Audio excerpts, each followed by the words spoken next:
actually started selling cars while I was still in high school, Russ. Here's the funny part. I did 2 interviews, crushed the second one, and then they were like, hey, you start at 9 a.m. on Monday. And I was like, well, I got school. He was just stunned. He didn't know I was in high school until after I told him that. How does a 19-year-old kid sell 30 cars a month when he just started? Meet Cory Hill of Mohr Kia. He just started selling cars, and today we're going to find out how he's been the top salesman at his dealership since the day he started.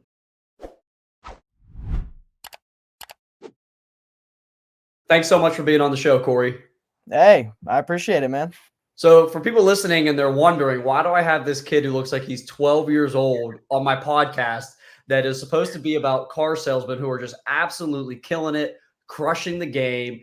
Last week, we just had Frank Creniti on, who's a 25-year car sales veteran that sold 140 cars last month. So what's this kid doing on my podcast right now? Well, I'll tell you exactly why this kid's sitting here. He's not a kid. He's 19 years old. He's a man. On my TikTok, I see this video, and it's a meeting with a bunch of car salesmen, and they're congratulating this kid. And this video is like 4 million views. You got to go check it out. We'll make sure you guys see. We'll make sure we plug Cory's TikTok in here. You gotta go check out this video. And they're congratulating this 19-year-old kid for being car salesman of the month and selling 30 cars. And that's kind of how Cory came on my radar. And I started checking out his TikTok, and he's absolutely crushing it, not on just social media, but in car sales. But at 19 years old, he was able to sell 30 cars. He was the car salesman before the month before that. I think, what was it, 22, Cory? It was. And then last month of May, he was the top car salesman at his dealership again. And how many did you do, Cory? I did 29 in May, 30 in April, and then 22 in March. And you've only been with your dealership for 3 months, right? Just about, yeah. Just about 3 months. So that is why Cory is on the podcast today. This kid is doing something that no one else in car sales is doing, or I shouldn't say no one, but less than 1% of people that have been in the industry for a long time. 30 is the magic number. There's guys doing a lot more than that, but 30 for the normal car salesman is the magic number. And guys are in this industry for so long and are never able to hit that number. And Cory's doing it at 19 years old. He's crushing it. He is someone we can learn so much from, and that's why he's on today, to kind of share what he's doing. And I think young people are the next generation, so we need to learn from them. And that's exactly why Cory's on. Not only am I going to learn stuff from Cory today, anyone who's listening is going to learn stuff from Cory. So, Cory, tell the people where you work, how long you've been there, and make sure you tell them your TikTok, too, because I want them to go see this video that has 4 million, probably 5 million by the time this gets posted. Oh, well, first off, I want to start off with saying I appreciate you, Russ, for having me on. This is awesome. Been watching this man for forever, and I've learned a lot from this man, too. I mean, so many different things, so many advice, so he's the real guy. But no, I work over at Mohr Kia in Avon, Indiana. So just not a little town, but not a big one. Right about 30 minutes away from Indianapolis. But we deal with customers from all over the states and everywhere. And what was I gonna say, Russ? Geez, you're messing me up here. But my brother said you ask people like 4 questions at one time. I go, I can't help myself. That's how I am in real life. You did. You got to fill me back in. I asked you, where do you work? How long you been doing it? And then make sure you just plug your social media. Awesome. So Mohr Kia cars for. I know you've been at your dealership. You said you know, a little over 3 months. How long have you been selling cars for total? How about I just start from the beginning? Go ahead. I'll do it. So I actually started selling cars while I was still in high school, Russ. So I was a senior in high school. My second semester of high school. The first semester, like at the very end, I started detailing at a Chevy dealership right down the road from where I work now in Avon. And then right when I turned 18, I was just messing around with the managers. I was like, move me up. Yeah. And they gave me the interview. They moved me up. And I started selling cars. But here's the funny part. I did 2 interviews, crushed the second one. And then they were like, hey, you start at 9 a.m. on Monday. And I was like, well, I got school. And he was just stunned. He didn't know I was in high school until after I told him that. And then he still gave me a shot. Let me come in from noon to 8 every single day. And I worked at Champion Chevrolet in Avon for about 8 months or so. And my second to last month working there, I won the Salesman of the Month title there too as well, at only 18. But then I took a little break from the car business and tried out some other stuff, some business-to-business sales, stuff like that. It wasn't really working out. I mean, I missed it. Just like you always say in your TikToks, man, it's addicting. It's awesome. It's so much fun. And I got offered a job interview and stuff from the general manager at Kia because he heard about me from a family friend. And I was like, man, I'll give it another shot. I'll do it. And I went back to Kia around like mid-February of this year. So I've been in the business. I mean, if you total it all up, about roughly a year and a month or two, give or take. So to any of the skeptics listening that are like, there's no way his dad has to own the dealership or his uncle's the GM or his cousin's spoon feeding him deals. That doesn't seem to be the case. You were actually recruited from this dealership based on your track record being in sales at 18 years old. Is that correct? Yeah. Yeah. So the person who referred me there, I've known him for a very long time, and he actually knew the general manager. So I had no clue who the GM was until I started working. But he was like, "Hey, they needed some salespeople," and he was like, "Hey, I know this kid. He's not doing it right now, but I bet if you asked him to, he would." And Mhm. he asked me to, and I came down there, and I mean, this guy has no clue who I am. Doesn't believe that I was any good because I had no like history or no like videos to show it, nothing. You know what I mean? And they hired me, and then when I started, I just started doing good. One salesman a month my very first month, and then the rest was history from there. And you're breaking all the norms too. I mean, I'm assuming most dealerships would say you got to get a clean haircut. We don't want the broccoli look. Get rid Yeah. of the earrings. And I truly believe in today's day and age, none of that matters. But you're gonna have Yeah. some old school guys saying that. No, Um, yeah. what's it been like at such a young age, being so successful? Just these last 3 months have to have been so crazy for you. I mean, are your coworkers handling your success well? I mean, I'm assuming there has to be a little bit of turmoil behind the scenes. Honestly, believe it or not, my coworkers, they really do like me. They do a lot. And they do a lot for me too as well. I mean, I have some like I can't be there 24/7, you know what I mean? But I don't I'm the type of guy I don't split deals. I I feel you on that. I Yeah, no way. I buy people lunch instead. So Mhm. I have coworkers that help me out all the time and do stuff like that. There's maybe one or two, I won't say their names or anything, that aren't the Gotcha. biggest fond of me, but I'm sure you could probably tell by that video. But uh, You just those I are would the guy that's the guy that's the guys that are that was winning before I came. So it's understandable, you know what I mean? But at the same time, we're not in the business. We don't go to work to make friends. We go to work to do love our it. business and make money. Yeah, you're what we call a disruptor. Sometimes a dealership needs somebody like you, and you probably don't even realize how much more money you've made the dealership, not only from your car sales, but you are personally motivating other people around you. Those people who don't like you as much are working a little bit harder, staying a little bit later, taking those extra ups because they're like, oh shit, I got to keep up with Cory. And that is what a dealership loves to see. A top guy that comes in and disrupts the normal can Mhm. change the whole store. So I hope your dealership is giving you credit first. Because I saw in the most recent video that you guys were CSI was up, sales Oh were yeah. up, everything Mhm. was up. And I'm not going to say it's just because of you, but I bet a lot of that is because of you. Oh no, for sure. And they stress it very hard. So my first dealership I was at was more of like a family owned dealership that you could kind of say. They were more like old school oriented, but Mm-hmm. Andy Mohr is down to the wire. They got their stuff. Andy has about 14 locations, and everything's down to the wire. CSI has got to be perfect. I mean, I'm sure Lincoln has some sort of app that you have to set up Yeah. your customers with every time. That has to be Yep. perfect. Yep. I mean, every little thing down to the wire has to be perfect. And then we were able to manage. We won number one in like the district, and then got super high up in the nation for CSI scores this month. And I actually broke the record for it too. So the previous record was 11 perfects in a month, and I was able to hit 12. So that was pretty cool too. Love it. Now, are you asking people for good surveys or are they just doing them? So this is how you do it. I've gotten so many comments on TikTok as well about like how do you get the surveys up? How do you do it just from car salesmen themselves? Yeah. And one thing that I do, I print that out. I go and print out the survey, right? Yeah. And I tell the customer, I'm like, hey, you don't want me to be embarrassed up there because you know what they do if you get one question wrong? Not only does Kia fail you, but they embarrass me in front of the whole entire sales staff. And I know Love it. you like me. You don't want that to happen. Yep. And they say I would never let that happen to you, Cory. And I literally will take that print off and I'll go over every single question one by one and say, I did this for you, right? Yeah, Yep. we walked around service, right? Yeah, you had a clean and problem-free vehicle, right? Oh, you had no pressure in finance, right? Yep, yep. So they're knowing all this in their head. So then when they go to do that survey, they're just retracking what I said to them already, and they remember, oh yeah, Cory said this, Cory did this, Cory did that. Yeah. But but the real strategic thing is people are wondering how do I get a perfect survey? How do I do all this stuff? Do the things that are on the survey, and there's no way it can't be perfect. Correct. Absolutely. That is genius. I never even thought of printing out the survey and going Mhm. over with them.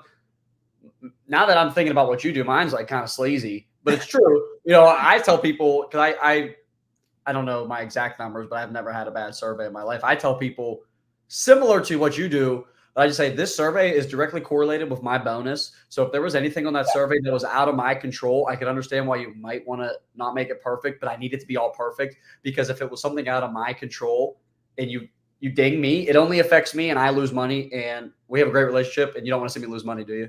Mm-hmm. When you tell the customer, hey, I'm gonna lose, like, here, if you leave me a Google review, this makes me money and it's completely free to you. They're all for it. They want to make you money if it doesn't cost them anything. You know what I mean? Yeah, They're all for it.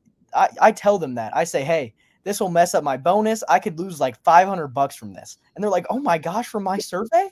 And I'm like, yeah, please make it perfect for me, please. And I stress it, and like, it says schedule their first service appointment. I'll write it on the survey. All right, or this or that, and what day it is 6 months from now. You know what I mean? And tell them I scheduled it, and they're like, Cory, you're the best. You did all this for me. It has to be perfect. I don't see how it wouldn't, because I did all the steps. Yeah. Now, in that video you posted, the viral video with the 4 or 5 million views, there's a couple things I noticed. One, I just want to mention because I think it's funny. Some of the people look so miserable in that video, which I can relate to that. And it's not easy being the top guy sometimes, you know. And, you know, when you see when you're with people who've been there for, I'm assuming 3, 4, 5, 6, maybe 10, 20 years, I don't know what your staff looks like.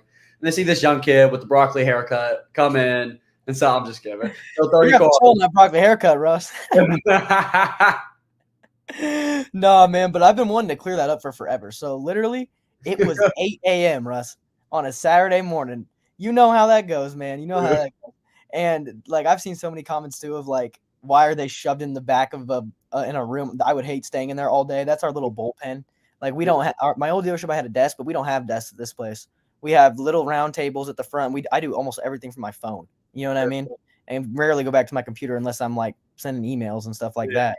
But no, that's where we do the sales meeting, and everybody was like, dang, everyone in there's just hating, and everyone is happy. But it was, it was 8 a.m. in the morning. There's no windows in the room, so you can't tell. Yeah. Like, nobody even had their coffee yet. I mean, it was, and then my manager just got a camera out in front of everybody. Yeah. I thought he was just taking pictures, and then I get a video sent to me after the meeting, and I was like, I'm gonna post this. No, that's awesome. There's 2 other things I noticed in that video, positives. Not to dwell on that potential negative, which you seem to have cleared the air. No one was jealous or miserable, pending what you said. Mm-hmm. You said that the processes at your new dealership were smooth. Is that the word you used? That is the word I used. Explain that to me. And to the people listening, you were at a dealership, you were doing well. You were still top salesman there, but you come to this new dealership. Sometimes grass is greener on the other side. Sometimes it isn't. Sounds like the grass was much, much greener on the other side for you. What does a smooth process look like for your clients, and how you're able to walk them through it smoothly and deliver a good experience and ultimately sell a car?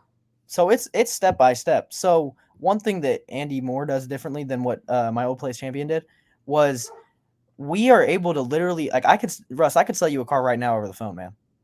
Love it. I could have you sign up. I could have you sign like, yeah, you got to come in. Mm-hmm. I could take you could send me your VIN number and the miles on your vehicle. You don't even got to send me pictures, Russ. And I could put a trade number on your car, and I could work the numbers with you all over the phone, and I could send you the contracts to sign up on the vehicle all over email. And then you come in, you're at the dealership 5 minutes, done.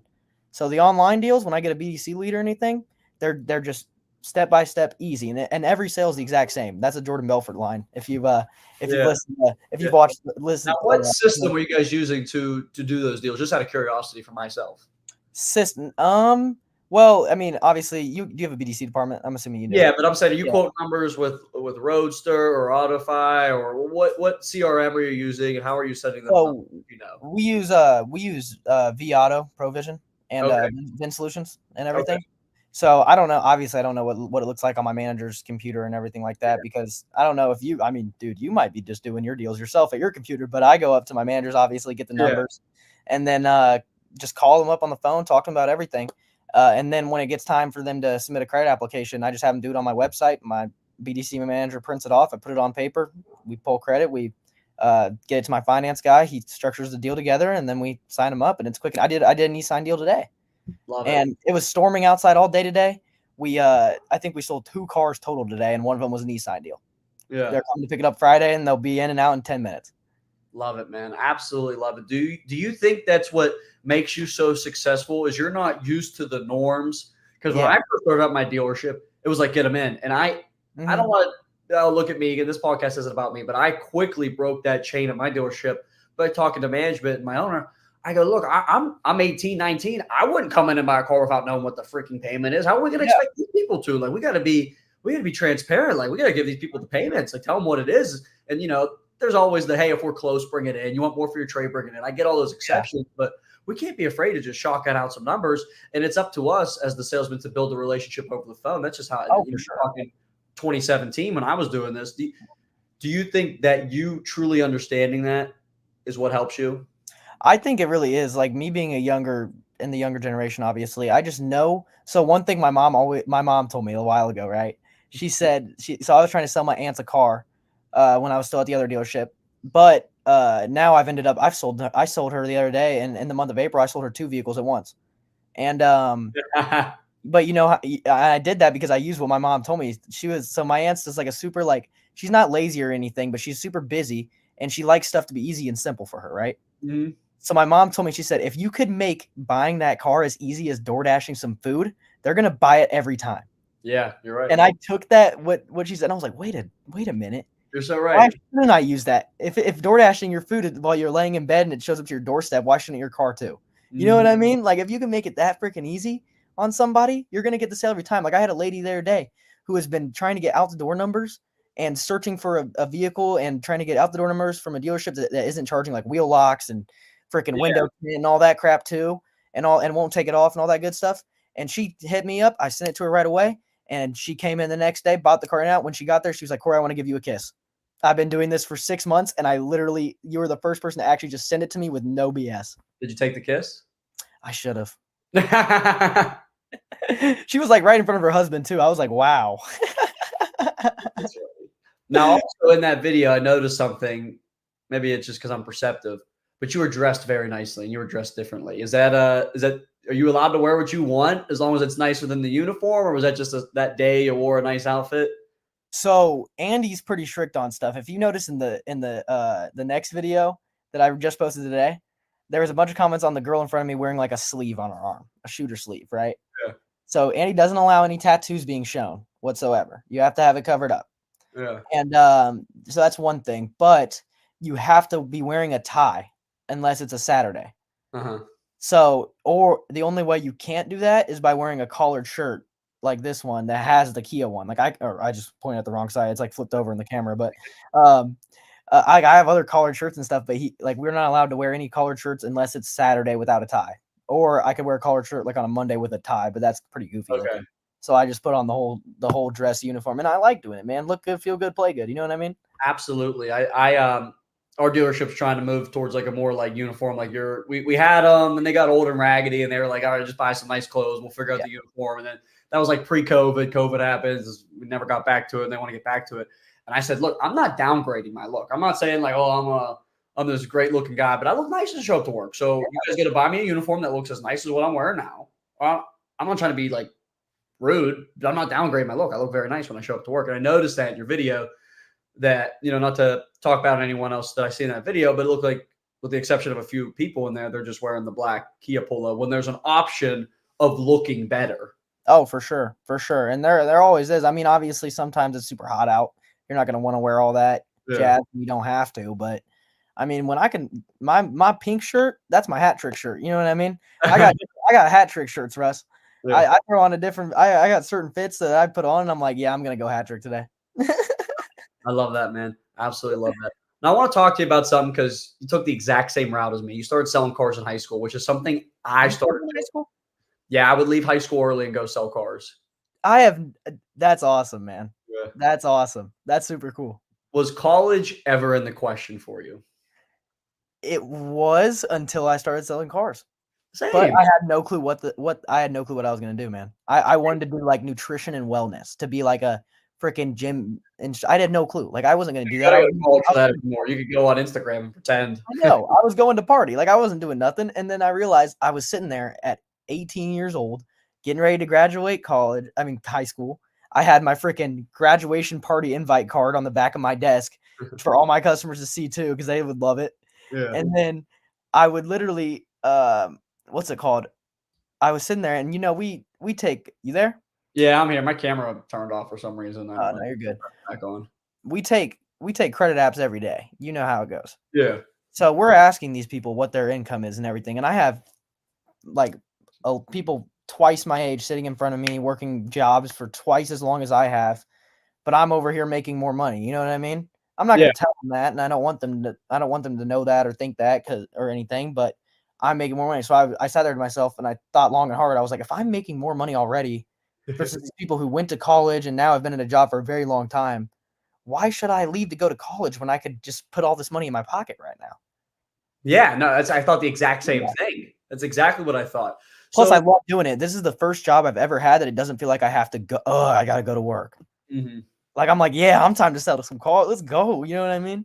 No, I love that, man. And to anyone listening that's at a young age, or maybe you're just got out of college and you're making $20 an hour, or you're making 45 grand, 50 grand. I mean, Cory's just a prime example of somebody who could get into car sales.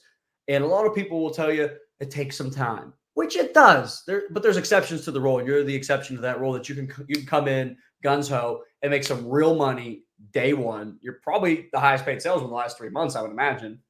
Yeah. And I saw so many comments. They're like, oh, all minis, all minis. I have a question for you, Russ, if you don't mind. Yeah. How have you dealt with like all like the people hating on all your stuff? And do you just ignore it, or what do you think of it? Do you read comments?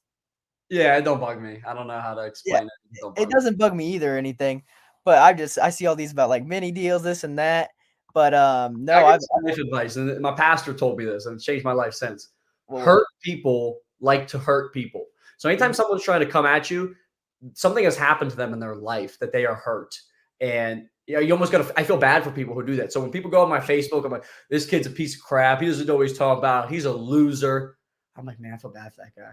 I right. truly feel bad for that guy. It's like, it just doesn't work me up, man. I don't know. I wouldn't think too much into it. You got 24 hours in your day and you spend a little bit of time doing that. You know what I mean? That's how I put it too. Cause I don't let it bother me either. I've never let anything bother me and like people saying stuff in my life. Cause I just worry about myself. And that's Yeah. also how I sell a lot of cars. Cause I have salespeople that come up to me every single day, multiple people. Hey, how many you at now? Yeah. How many you at?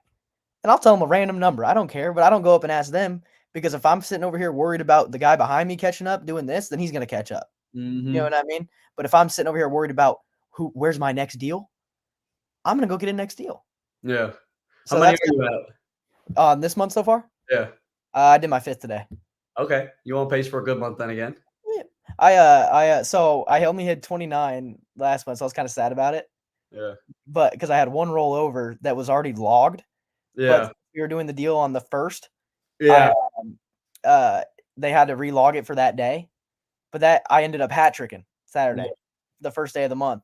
So realistically, and the way my bonus pay plan is too, I made more money from the hat trick than I would have made going up to the 30 car bonus from the 25. So that's pretty Yeah, because it's well, it worked out. yeah, I understand. Now, what did your family think when you're like, "Hey, I'm not going to college. I'm going to sell cars." I know what mine thought. It was not positive. Was it like positive at first, or they're like, "No, we don't want our son to be a used car salesman"? Okay, it was a little bit of mixed emotions because I have a good family. My parents, they've always been putting money into a college fund. They've never made me pay them rent. They've never made me do all that stuff. You know what I'm saying? They've taken 19. Well, it was 18 before I went to, you know what I mean? Yeah. So they took 18 years out of their life saving up for me to go to college and doing all this stuff. And then I dropped the ball on them. Like, I don't want to, you know what I mean? Just all of a sudden. And they respected that obviously because they respect anything I do. They're great parents, amazing. Yeah. I wouldn't be where I'm at without them. You know what I mean? Yeah. But it took a little bit for my dad and everything. He was like up until as like summer started coming closer and everything. He's like, "So are you going? Are you going? What are we doing, dude? What are we Yeah. doing?" And I'm like, "Dude, I don't want to." And I would explain to him, I'm like, "I'm making great money right now, and I love doing this. I don't want to go. If I go to college, I'm going to get stuck in the party craze and Mhm. get stuck with people that aren't doing anything besides a little bit of schoolwork and then drinking booze all night. I want to progress in life and be something and be somebody. You know what I mean? Mhm. And I think they're like now in age. Fast forward a year later, they're more than ecstatic I took this route. they love it to death. All their friends, that's all they talk about to them. Hey, I'm gonna come see Cory soon for a car. You know what I mean? And they absolutely love it, and they're so proud of me. You know, they think it's awesome. No, and that's so great. Sometimes you got to go against the grain, man. I mean, hearing what you said is exactly what I thought. And it was very wise of you to have that exact thought process on that, because now you are surrounded with high level people. Yeah, there's some low level people, I'm sure, at your dealership, but your GM, the owner, who I'm sure you're on the owner's radar. If you haven't met him yet, I would hope he has introduced himself to you. If not, he probably I've met him once, but he's a guy that doesn't do a lot of talking. He just comes in every once in a while. He has 14 dealerships, right? he I knows who mean, you are. I promise you. hey, in the system, whenever I go to check my the amount of gross I've done, Yeah. and by the way, I mean since I started late in February, or I think it was like early February, late in February, till now, I'm leading in everything: units, gross, back end, whole nine. Love it. But my name in like that system that probably he goes to look at to see the leaderboards and stuff is my employee number 710. I don't even have a name yet. Everybody else has a name. You know what I 710. This mean? kid's good. Yeah, I think to myself sometimes. I wonder if he's sitting there like, who the heck is 710? You know what I mean? But I found, which helped me mature to the next level when I started making real money, was being around people who are going to say, "Hey, Russ, how you going to invest that money? When are you going to buy a house, Russ? When are you going to put this money here? Come to the golf course. Come to the country club." Not people who are like in college, and this is no disrespect, but 4 years of, if you go look at what most people are doing, it's where are we drinking tonight? How much are we drinking? We're going to skip class tomorrow. What kind of pizza we ordering tonight? And when you look at 4 years of compounding interest over not just the money, but the knowledge that you're going to gain while somebody's in school, they're learning book smarts. That's great. That's cool. Whatever. You're learning, I don't want to say street smarts, but you're learning real world smarts, how to invest, how to be smart with your money. And you're surrounded with top level people who are doing it. I'm sure your GM, your managers all have good money, nice houses, and they're going to show you how they did it. And you're going to figure out better ways to do it too. Yeah. Yeah, no, for sure. Like, I have people all the time asking me how to even buy a car and how to do all this stuff. But I've been dealing with credit and all that good stuff for so long. I've learned how to leverage my credit. I've learned how to actually put my money in the places it needs to be in. You know what I mean? I actually, believe it or not, put an offer on a house yesterday. So waiting to see what happens tomorrow. So that's pretty exciting. And for you. What'd you say? Life's moving fast, huh? It's moving a little too fast, man. I feel like I'm 25 and I'm only 19. Yeah, that's awesome. But no, doing all this at a young age, really, like the car dealership teaches you, taught me, like in the first 3 months of working there, taught me more about life than any school whatsoever in high school. More about money, more about anything I ever learned in high school. And you're going to meet so many people. And if you don't already, you're going to have a guy for everything. I have a painter, a plumber, a mechanic, but something that my dealership can't do or doesn't want to do. I got something for everything: bricklayer, lawyer, carpenter, chiropractor, doctor. I have a guy for everything. That's awesome to say that, because I tell everybody that too. I'm like, you need some. Hey, you want starlights in your ceiling in your car? Oh yeah, I got a guy. Don't worry. You know what I mean? It's like I got a guy for that. I love having a guy for everything. It's awesome. Now, who's your mentor at the dealership right now? Would you say your main go-to guy? You know, that's a hard one. So at my old dealership, I had a sales manager, and I still love every person at that dealership so much. You know what I mean? Yeah. I didn't leave because they were bad or anything like that. I didn't leave because they were mean to me. They were awesome. They treated me like a son. I had an old sales manager over there. His name was Shay, and he was literally like a second dad to me, man. He was super cool, helped me close a lot of deals, everything. But over here, I've kind of I've taken kind of like the Lone Ranger route a little bit. Okay. But I'd say my go-to guy is probably the guy who was taking the video. Actually, his name's Andre. That's your biggest fan? Probably, yeah. He's videoing it. Yeah, he got love. I'm pretty sure he did like 40 deals or so himself in the month of April, and like 26 of them were mine. Okay. So he's just my guy. You know what I mean? Because like when I first started in sales was when he first moved into management from finance. Yeah. So he kind of and he didn't have a guy yet, and every manager has a guy. You know what I mean? And he was like, Cory, I need a guy. I need you to be my guy. You got to be my guy, man. And ever since he like picked me out the group to be his guy, I'm like, man, I got to be his guy. You know what I mean? Yeah. No, managers love young guys. Yeah. aside from top guys, but they love young green peas that have energy because you're coming to the desk and you're listening and I mean this respectfully, you haven't seen enough deals to know what someone may or may not do. So you probably have some 30-year vet coming, they're never going to do that. Yeah. They're not going to put that much down. They're not Yeah. going to go for that payment where you're just like, all right, here's the numbers. Cool. Here's what my manager said. This is a great deal. Let's go ahead.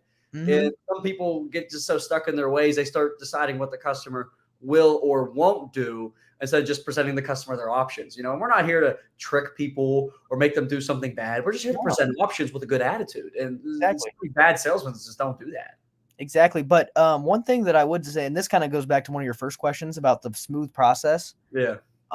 There's one thing that we do differently that I never have seen any dealership do. You might do it something similar, but we have something called a guest sheet. Are you familiar with that at all? Mm. So the second the customer gets there, I go and grab a paper that's at the sales desk. So I sit him down. I say, hey, you can grab a seat at one of these round tables. I'll be right back. I go and grab a paper from the sales desk and I bring it over to him, and it's a guest sheet. It's got name, address, cell phone, email, and then the second section that says, like, did you see this online? Yes or no? What website? Cars.com, our website, yada, yada, right? It'll say like year, make, model, trim. And then it'll say options. And I start going into, like, if they were a BDC, they coming on a certain car, I'll be like, oh, that's the 2024. Awesome, awesome, awesome. Well, what did you like about that? And I dive straight into why they want that car, everything, price, features, whole 9 yards, right?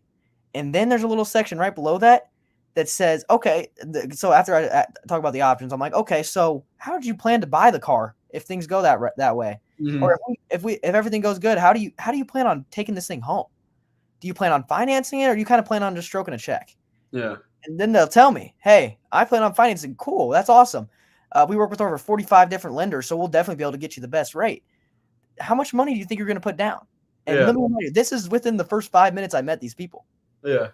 And they tell me I'm putting $5,000 down. Awesome. So with that $5,000 down, and we're hoping we get the best interest rate possible, right? Right. What was your goal monthly? Mm-hmm. And then they tell me. And then I go into saying, okay, there's another section below. Okay, do you have a trade-in? Maybe they do, maybe they don't, whatever.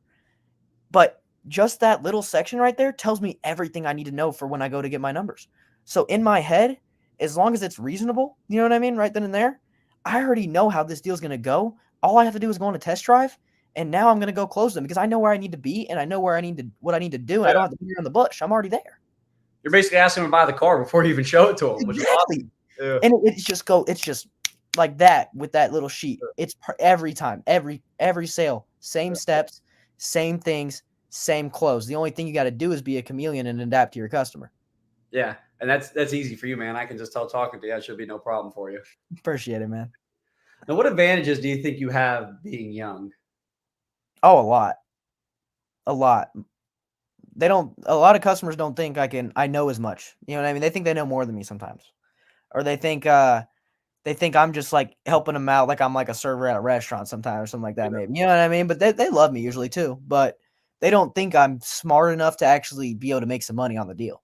Yeah. They don't think I know too much. You know what I mean? Even though I can get into this or that. But they could think I do, they could think I don't. But I think that's something that helps me a little bit too, is that they don't believe that I'm doing this much cars until I tell them. You know what I mean? They don't know all this stuff. They don't know cat who just started yesterday that doesn't. They just think I'm a little kid who just started. Yeah. Exactly. Don't lose that. Don't lose that energy. Some guys, this isn't me. I don't do this. Some guys will say they're new and they'll be like doing it for 15 years. Oh man, I'm new. I just started. And they've been doing it for 15 years. I hate that because they can tell. And then now they think you're lying to them. You know what I mean? Because once I've heard that too before. But no, I'm completely honest. I'll be like, hey, I used to work at a Chevy dealer. I couldn't believe it coming from Chevy to a Kia dealer. I mean, I got in one of these Kias and I thought it was a freaking Mercedes. And then they laugh and chuckle. You know what I mean? But I have little things that I literally, like, I have little phrases that I literally say to every single customer I work with throughout the process. Awesome. That's how it should be. And you got to say it the first time you said it. Exactly. Like, and no, it's like, it's so funny, Russ. It's literally the exact same thing every single time. Every phrase, every little phrase I have, every little things I do. You know what I mean? Huh? Let me hear one. Give me an example. Where are we at in the process? You're showing me the car. I'm showing you the car? You're showing me a Kia. Oh, okay. I got a good one. So there's on the screen of the Kia, there's a button called the valet mode. Yeah. And I'll say, hey, I'll be going over the buttons. I'll be like, hey, this is your valet mode. So, Mr. Customer, whenever you take Mrs. Customer out to Fogo de Chao and have a wonderful night on the town, you're going to be using this mode all the time. And you're going to put it in there, and the valet guy isn't going to be able to take your car over 20 miles per hour or access your screen. Isn't that awesome? Oh, that's sick, Cory. I say that every time. I say the restaurant. I say the valet guy, like just little things like that. Yeah. Or when I'm one thing I do that I really enjoy doing on the credit applications, I'll say like, all right, what's your birthday, ma'am? It's only on women. And they'll be like 1972, and I'll be like 82, and then they'll be like, no, 72, and then I'll say 82. Ah, I'm just messing. And they're like, you're so sweet. I But love it. no, like little tiny things like that, and it's just every. It's why I love this podcast, man. Those are two things that I don't do that I can easily do that are just things you can learn from other people. I'll give you one in return. This is my favorite Yeah, thing to do. you have to. I get in a new car, and maybe on the test drive, awkward silence, I'll go, I just love new car smell. That's awesome. And then everyone goes, yeah, me too. It smells Yeah, nice. that's great. And it's not even sell it because I do love new car smells. So it's not like I'm lying, you know. I just go, a new car smell never gets old. Yeah, no, that's awesome. That's great. That's really great. And it's just little things like that all the time. One little thing that I do every single time too is when we get back from the test drive, the keys might be in the cup holder, right? The customer will literally take it and be like, here, then hand it to me, right? Try to. And I'll say, man, I got too much stuff in my pockets. You hold on to that. I'll walk away. So now they're taking ownership of that key, and they have that key stuck to them that whole time they're sitting at the table. They're maybe sitting there fiddling with it. Mhm. That's your car now. They're taking ownership. Before you Yep. even looked at the numbers, that's their car now. They Yeah. have the key already. I take that key back after they sign the paper. Oh, I love it. So that's Absolutely. another little thing. That's awesome. It's What are the your little things that what are matter. what are your plans with all these people you're selling to make sure that you sell them another car? What is your follow-up going to look like to make sure? Because in car sales, it's just I don't want to give you bad juju. You might have a down month. So how do we minimize those down months with Knock on wood, Russ. You gotta knock on wood, man. Yeah. But that's something I think you could maybe help me out with, Russ. I don't like I'm always focused on the next deal and the next deal and the next deal, and I'm always trying to be like ready for somebody to come into the dealership, but I'm not doing anything. You know what I mean? I'm decent at follow up. I'll make my texts, I'll make my calls and stuff Uh-huh. sometimes, but I think I could be 20 times better at it. Yeah. So I'll give you a couple of things, and I'm not the best to follow up. Most salesmen suck Yeah. at follow up because we're always thinking about the next thing. But at Couple the things. same time, the customers don't want to hear me like they don't like once I follow up a couple times, they're cool. They don't want to hear me every single week. You know what I mean? Yeah, So you can't. It's how do you do it effectively? And mhm. I have found recently, this last 12 months, my referrals and repeats have gone through the roof from social media. I'm not calling people, but if I'm posting on Instagram, Facebook, TikTok, LinkedIn, and Snapchat every single day, I'm not following up my customers, but they're seeing me. So Yeah. think of it like this for a second, Cory. I get phone calls like this. Hey, Russ, I was at Easter dinner and I was showing my cousin your videos and he's going to come up and see you. Well, I didn't call that guy on Easter, but he was That's thinking of me on Easter. And that is a way to get in front of people without even like bugging them, because Yeah. follow up can be perceived as bugging if not done Yeah. properly. No, for sure. Like my first manager was like, call them every 45 days, ask for referrals. No, for sure. And they don't wanna that's another thing too. Even with customers who come into the dealership and then leave, you know what I mean? Because you know the old saying, if they come in and then if they leave, they're not gonna buy, they're not gonna do this. I don't blow up their phone either. If they want to go shop around, okay, so be it. I made them a great deal when they were there. You know what I mean? If they want that car and they like that deal, they're gonna call me. Yeah. They're not gonna wait for me to call them to come back. If they want it, they're gonna call me. You know what I mean? So that's something I do with those customers. But the customers that I've already sold to, I guess that's awesome because that's something that I've already been doing too. Like every single customer I get a picture with them. Yeah. I get a picture. I have someone take it. Page. Yeah, I post every time. Perfect. You Yeah. gotta follow me, Russ. You gotta follow me on Facebook, man. I'll follow you on Facebook. No problem. Yeah. Facebook, Instagram, TikTok. That's just like the starting. And then for actual I could get better at Instagram. I like to post my own little things on TikTok without the customers, kind of, but every customer gets posted on Facebook for But sure. they don't even need to be in your TikToks to be watching your TikToks. You know No, what I mean? yeah, no, for sure. With social media, I find that you want to give more than you ask. So if you notice my TikTok, I don't ask people to buy cars very often. I do, but I give more value through entertainment, education, insights, and then I'll ask. So it'll be like give. Then I'll ask. Funny video, interesting video, entertaining video, educational video. And I was like, hey, we got a big sale. If you guys are interested, don't even care. Right. We got a big sale. But if every video was big sale, one, the big sale is not a big sale. You had a big sale yesterday. You had a big sale 3 days ago, Ross. So we don't even know what a big sale is anymore. So I try not to water that down. So I just try to give more than I ask. And I think that's huge for the social media aspect. But actually following these people, I think you can do two things that are huge. One, you probably are already doing this, but if you're not, make sure everyone has your cell phone number. Oh, yeah. So, I mean, I feel like at 19, it's just like a given, but some guys are like, I don't want being bugged. Okay, well, have fun making 50 grand every year, bro. Yeah, I text customers at midnight. Yeah, love it. I don't care. I text them 24/7, my day off. It doesn't matter. And it's so easy. It's really not that hard. Because I text people no matter what anyways, you know what I mean? I'm already on my phone. I'm already chilling there, you know? But I've gotten probably the last 3 months, I've probably gotten 5 or 6 deals just from family, friends, people I know. Yeah. That just people knowing who I sell cars now. Because okay, so one thing in the town I live in next to the town I sell in, I live 15 minutes away from the dealership. Yeah. So, and I went to 3 different elementary schools in the same town. I went to 2 different high schools and towns like right next to each other. So I know and I played all the sports too. So I know a good group of people. I know just about everybody. And the good thing about that is that I can post stuff on Facebook all the time and they see all this stuff. Like people tell me all the time they're seeing all this stuff. And then they just call me. They want to come buy a car from me because they think it's so cool. You know what I mean? And then it just when they get there, those are the easiest sales too. Because they already know you. The report is already there and they already trust you. You know what I mean? Or they wouldn't have came and seen you if they didn't trust you. Yeah, no, I love that. I love that. Follow-up is so huge, and it's something I did not take seriously until these last 2 years. And if I had taken it seriously since 19 years old, I'd be selling more cars than I would even know what to do. I'd probably have an assistant. So please take my focus more on the follow-up. I understand next sale. You got to sell 30 cars. That's your number. Keep trying to sell 30 cars. Find time for the follow-up. Figure out a way to make it easy. What else could you do? I like this line a lot, especially when you have like really good customers you can have fun with. Call them, not annoyingly, but like, hey, Cory, it's Russ. I thought we were friends, man. And they're going to go, what are you talking about? Dude, it's been like a month. You haven't sent me a referral. What the heck? You said you had all these people you're going to send me.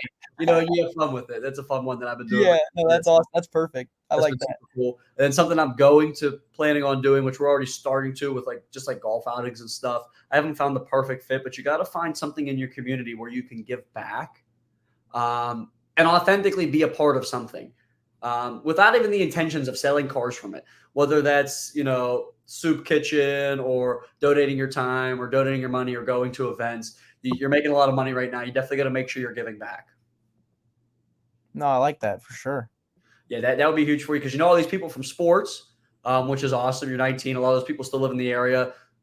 I'm assuming Indiana is you're in a smaller town, so a lot of people stay. But how do you grow your network? How do you sell almost every person in every household? That should be the thought. Yeah, no, for sure. Yeah. And it starts with this, and this is a line I picked up just like 2 months ago from the Frank Crinitti guy. In the last podcast, he taught me this one, and it's so fire. And you wouldn't believe how many people will call you. And you have to say it to him just like this. Hey, Cory, you say it's a delivery. You say it's when you see them, whatever it is. Even if you don't sell them, of course, say this to them. Hey, Cory, I know you probably think of me as the Lincoln guy, but I know everybody in any industry, whether it's Mercedes, Toyota, Honda, Lexus, you want a minivan, you want a helicopter, you need a wheelbarrow, you need a horse and buggy. You think transportation, you call Russ, because if I don't have the car, I know a guy who will sell you the car and take care of you. When you think car, you think me, and I'll take care of you. Always call me first when you think of any automotive. And you wouldn't believe the phone calls I get. And I actually help these people. You got to follow through on that commitment. So when, hey, Russ, my buddy's looking for a Mercedes, first thing out of my mouth, would he consider a Lincoln? Sometimes, right. Sometimes yes, of course. So I tell them, come see me. But if they don't, okay, hey, call this guy at the local Mercedes dealer. Tell him Russ sent you. He's the guy. You don't just want to walk in there, go in and ask for this guy. And I truly help these people. And that's where I'm giving back without expecting anything in return. And that has been my biggest line I've picked up is just, you think automotive, you think transportation, you think Russ. That's some of the best advice you could have ever given me, because the cool part about Andy Mohr, I keep doing that. It's on the wrong side, but whatever. You're good. And the cool thing about Mohr, he has 14 different lots. I'm actually allowed to, except for, so we're on a strip. So right next to us, we have a Volkswagen dealership, a Nissan dealership, and a Toyota dealership. They're all Mohr. They're right next to us, right? All in one. All the same parking lots and everything.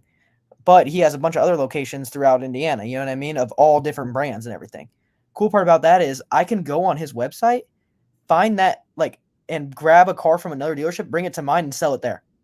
Love it. Yeah. So with what you just said, if you think automobile, I can sell any kind of car anywhere. I can go grab it from anywhere for any type of customer. Yeah. So literally, if they want this car, I can go and get it. Yep. You know what I mean? And then it makes it so much easier. And you just gotta, and you're already doing it. You just gotta make sure you're always on people's mind, and you're already doing the social media, which is like the hardest part to get people to do. So, and you're young, so you understand how it works, and you're getting a lot of views, and you're getting followers. We have 10,000 followers. I'm getting there. I'm at I think I'm about to hit 8,500 any minute right now. So love it, man. So if you're listening to this, go follow him. Let's get him to 10,000. Now, we kind of talked about this for the 2 minutes before we actually started recording. What's next for you? I mean, life's moving fast for you, but where do you see yourself in 5 years? Do you want to go into management at this point in your career, or do you think you want to just be the ultimate car salesman? Because you have the potential to be one of the greats. If you're doing 30 now, you do the right follow-up, you can be like the Frank Crenetti doing 140, doing 120, the Ollie Rita setting the world record. It is possible. Or do you see yourself more of a manager, mentor role down the road? See, I've always looked up to my managers. I've always wanted to be a manager. I've always wanted to be the guy who goes and closes all the deals and runs around the floor, puts all that stuff together, goes above and beyond for my salespeople. You know what I mean? Yeah. And yeah, they have a lot of stuff on their plate, but I've always thought about finance being my next step. I really wanted to get into that and learn the end of the deal and all that stuff. Good to know it. And having a little bit of piece of that back end pie, you know what I mean? Because that back end pie can get kind of juicy sometimes, and they have good pay structures and stuff like that. But I mean, I love selling right now too. The floor's awesome, but I feel like being either in finance or management, knowing that I'm always going to have a deal coming to me, would be a little bit better in an aspect instead of having to always run around for it and worrying if I don't get one or not. You know what I mean? Even though I love that aspect too. Yeah. I mean, I still would say the goal next would be to get into finance or into management. But I mean, I love selling cars right now too. But I don't know. Who knows if I'll be selling cars 5-10 years from now? You know what I mean? Who knows where the world will take me? But one thing I do really like doing is just getting out on my phone, getting on social media, getting on YouTube, making YouTube videos, making social TikTok videos, all that fun stuff. And I love helping people put smiles on their faces. So I mean, whatever job has me doing that is what I want to do. You know what I mean? I love that, man. And I think and I'm not trying to plant seed in your head. I think you could be a great car salesman. I think the benefit to being a car salesman is if you can do it right, you can sell 30, 40 cars and work 15 days a month. I know guys that do it, They're going to make me be there, Russ. What do you mean? They're going to hold me hostage in that place. Not if you put up the numbers, man. A good salesman can negotiate what he wants. And that's kind of in my Facebook group with the Pinnacle. They kind of talk about how to make that a reality. And how to negotiate that with your dealership, and you got to be able to prove it. You can't say, hey, I'm going to work my own schedule and then sell 5 cars, Yeah, no, for sure. But there's guys out there selling 50 cars, working 3 days a week. So it's definitely possible. It just takes the proper processes. And these guys didn't do this overnight. It takes time. Yeah. But the proper follow-up and processes and procedures, it's definitely a reality. How do I negotiate anything with that stuff? Like you're telling me I can negotiate my pay plan, I can negotiate this, you know what I mean? And I know I probably could, but how do you leverage that? Because there's been some things here and there that I don't necessarily agree with. Think I should be getting more for what I do and this and that. But how would you go about negotiating something? Whether it's getting paid more, whether it's doing this or that. So you have to bring the value to it. Let me see if I can pull it up real quick. Actually, what somebody in my Facebook group told me to actually ask into my dealership, because I just went through this recently. I was able to. We're still ironing out the details, but renegotiate a pay plan for me. And I'm going to read off what this guy said to ask. He goes, so when it comes to negotiating your pay plan, it's not uncommon. We call it the Pinnacle level, being top dog at the Pinnacle level, but it does always come down to leverage. Whoever has the most leverage wins. So in your situation, it's tough. You're killing it, but you work for a franchise of 14 dealers. So it's a little bit tough. I'm Russ at a standalone Lincoln dealer. And this is no disrespect to my dealership, but we mutually benefit each other. But I have a little bit more leverage being the top car salesman at a standalone one-on-one store. But know your numbers based on based on 90 days, what percent of total sales volume compared to the total store volume, your percent of self-generated monthly sales, percent of close ratio compared to the store average, dealership average marketing cost per sale, your CSI ranking in the store, your seniority and your tenure compared to the team. The more of these things you know, the more leverage you can discover. These should be all available data points to you. And then the biggest part is the willingness to walk away and the pain of starting over if you don't get what you want or can't come to a mutual understanding. Once you've got some of these data points in your current, okay, now he was just telling me to send them stuff, but that was that's huge. Just understanding the leverage, because you can essentially build a business within the business that benefits everyone. Oh yeah, for sure. So, reference to the podcast I did last week with Frank Creditti. He sells 140 cars a month. I didn't ask him specifically. I'm sure that dude's paid differently than everybody else, as he should be. Yeah. But he puts up big numbers every month and does over half of the store's volume every month. So you got to watch podcasts, man. I mean, the way he articulates, because I think it's funny. I think you're in a similar position, other than you're doing way better than I was at 19, but you're thinking just like I was. I'm where I'm at. And this Frank guy, talking to him was like talking to me in 30 years, or where I'd like to be. And I think he's very compatible with our personalities and how we think and how we want to help people. And, and he's not arrogant. He said at one point he was arrogant and cocky and look at me, I'm the top guy. Like, it's my way or the highway. And he was like, that's not how you conduct business. And he does it extremely well. He articulates extremely well how you can go about your business while not pissing people off. No, for sure. Yeah. I believe it. Now, a couple questions here, then we'll kind of wrap this up here. I try to keep these under an hour. I'm kind of long-winded, so I talk a lot. No, dude, I probably talk more than you, dude. I could talk all day. Don't you worry. What would you say to someone who's your age that's watching this, that wants to get into car sales and is scared or nervous? Especially there are some dealerships that I don't really have to get into how your pay plan is, but they're like all commission or very little guarantee, and they're like, I'm scared to make that jump. What if I don't make any money? Can I even do this? What would you say to encourage somebody who wants to get into it, but is maybe nervous if they can actually perform?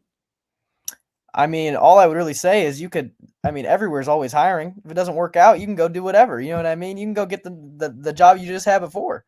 I'd say jump right in and don't look back, because the more you look back, the less you're going to do. You know what I mean? Like, when I first started, I knew at my old place, I had like a good chunk of training pay.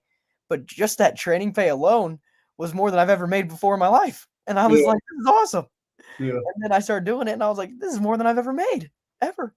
And that's just it just consistently grows and grows and grows. And the more you grow, that'll grow too. But like, I work on strictly commission. If I don't sell a car, I don't get paid. So every day when I show up, it's my duty to sell a car that day. You know what I mean? Every day, if I'm there, if I'm working and spending my time, I don't work for free. I don't. So if I'm there and my time is being dedicated to that place, I'm going to sell something. You know what I mean? And if you have that mindset every single day, walking in there, knowing you're going to sell something, not like, oh, I don't have any appointments, I don't have people, I don't know people, I don't do this. You go find it, man. They're out there. I could go walk down the lot and find somebody any second. You know what I mean? Or I could call somebody, do this or that. Like, it's there. And you just got to do it. You just got to dive in and not look back, because the more you look back, you're going to stay back. You know what I mean? And I've told so many people since I've started. I have told all of my friends. I have told so many freaking people, Russ, you have no clue, to get into the business if they want to, because they're like, Cory, I want to make a bunch of money. I want to do this and that. You're doing this. You got a cool car. You're getting a house now. You're doing this. I want to make a bunch of money too, man. How do I jump in the car business? Like, I've told so many people, but nobody like actually believes me or listens to that. And like, flip patties, bro. But thanks. Yeah, exactly. And it makes me so mad too, because I got friends too that are like, man, I want to sell cars soon. I'm going to try too soon. And I'm like, man, then go ask. Like, they're working at the dealership still. You know what I mean? Yeah. I got a couple people that I'm friends with right now that when I started detailing, they were detailing with me there, and they're still detailing there too. And they've told me repeatedly, hey, I want to be a salesman soon. And I'm like, dude, closed mouths don't get fed. If you want to do something, you go freaking tell them you want to do that, and you'll get it.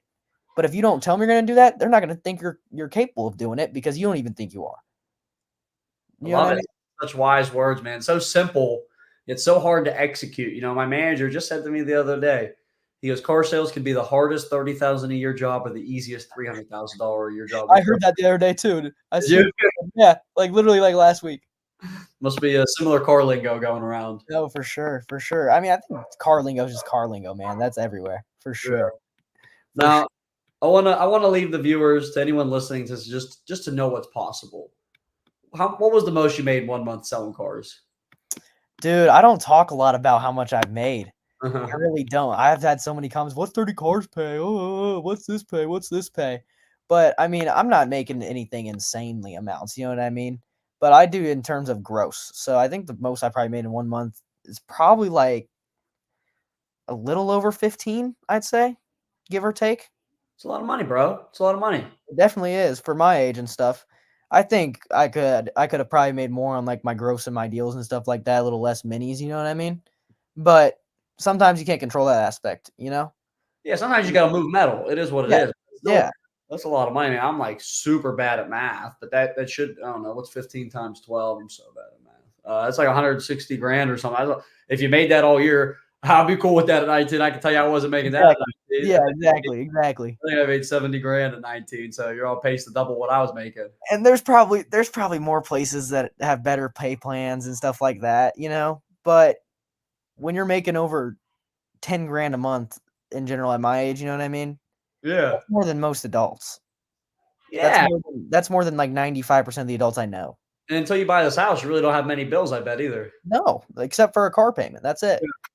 That's really it, but I've already bought the car of my dreams, you know, I bought it when I was 18. Yeah. I love it. And then I had a car payment, but I knew how to buy a car, so I got my good deal.